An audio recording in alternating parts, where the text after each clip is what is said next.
Hello everyone. কলেজটা শেষ হয়ে যাওয়ার পরে না আর তেমনভাবে বেরানোই হয়ে ওঠে না। মাঝে মধ্যে যা দরকার পড়লে বেরোই ওইটুকানি, আর খুব একটা বেরানো হয় না। তবে আজ গেছিলাম ফার্স্টেই কলেজে, আর ওখানে গিয়ে কাজটা যদিও বা হয়নি। তারপর পিয়ার একটা দরকারের জন্য ওর সাথে গেছিলাম। আর সেখানে গিয়েও আমরা একটা ভুল রাস্তায় চলে গেছি, কেন জানো তো? এই ম্যাপ দেখে পুরো অন্য দিকে চলে গেছিলাম। যাই হোক, তারপর তো ঠিকঠাক মতো রাস্তায় চলেই গেছি। সেখান থেকেই ফেরার সময় ঘরের জন্য কয়েকটা টুকটাক কিছু কেনার ছিল, সেগুলোই কিনতে গেছিলাম। আর তারপরে এই পুচকেটার সাথে দেখা হয়েছিল। আর এদেরকে দেখলে আমি তো সেখান থেকে নড়তেই পারি না। বেশ কিছুক্ষণ ওর সাথে সময় কাটিয়ে তারপর শুরু হলো আমাদের দুজনের হাঁটা। না না, শুধু হাঁটা বললে ভুল হবে, গল্পের ঝুড়ি নিয়ে হাঁটা। এই ঝুড়ি যেন কোনোদিন শেষই হয় না। বহুবার এমন হয়েছে আমাদের এই গল্পের চোটে আমরা কত দূর দূর চলে গেছি।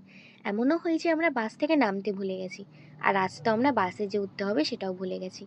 তারপর তো অটো করে উঠে বাড়ি চলে এসেছিলাম এই সুন্দর বিকেলটাকে অনুভব